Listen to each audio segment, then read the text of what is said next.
আমার মেয়ের বার্থডে সেলিব্রেশনটা কিভাবে করলাম আর এই স্পেশাল দিনে কি কি আয়োজন করলাম, কোথায় কোথায় ঘুরতে গেলাম, এই সবকিছু নিয়েই থাকবে আজকে আমার এই ভিডিও। আশা করি তোমাদের কাছে ভিডিওটা অনেক ভালো লাগবে। রাত বাজে 2টা আর আমি এখন বানাচ্ছি আমার মেয়ের জন্য কেক। প্রায় রাত 2টা বেজে গিয়েছিল আমার কেকটা শেষ করতে করতেও, কিন্তু ফুল ফিনিশিং করতে পারিনি, অর্ধেক করে রেখে দিয়েছিলাম।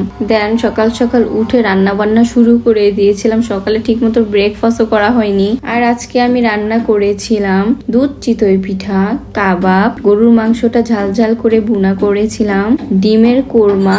এই সিম্পল আয়োজনটাই করেছিলাম, যেহেতু বার্থডেটা ঘরোয়া ভাবে হচ্ছে তো বেশি কিছু করিনি। দেন খাওয়া দাওয়া শেষে একটু রেস্ট নিয়ে আমি কেকের ফুল ফিনিশিংটা দিলাম। আর আমার কেকটা কেমন হয়েছে তোমরা জানাবা। এন্ড কিছু ছবি ভিডিও ক্লিক নেওয়ার পরে আমরা কেকটা কেটেছিলাম। দেন গিফট গুলো আনবক্সিং করলাম। আমার মেয়ে অনেক খুশি হয়েছিল গিফট গুলা পেয়ে। আর গিফট গুলা তোমাদের সাথে শেয়ার করবো অন্য একটা ভিডিওতে। দেন রাতের বেলা আমরা সবাই মিলে একটু বাহিরে বের হলাম। আর এখানে লাইভ মিউজিকটা খুব ভালো লাগছিল। ঘোরাঘুরি শেষ করে দেন আমরা বাসায় চলে আসলাম। আজকে আমার ভিডিওটা এই পর্যন্তই ছিল। তোমাদের কাছে কেমন লেগেছে আমার ভিডিওটা? আশা করি ভালো লেগেছে।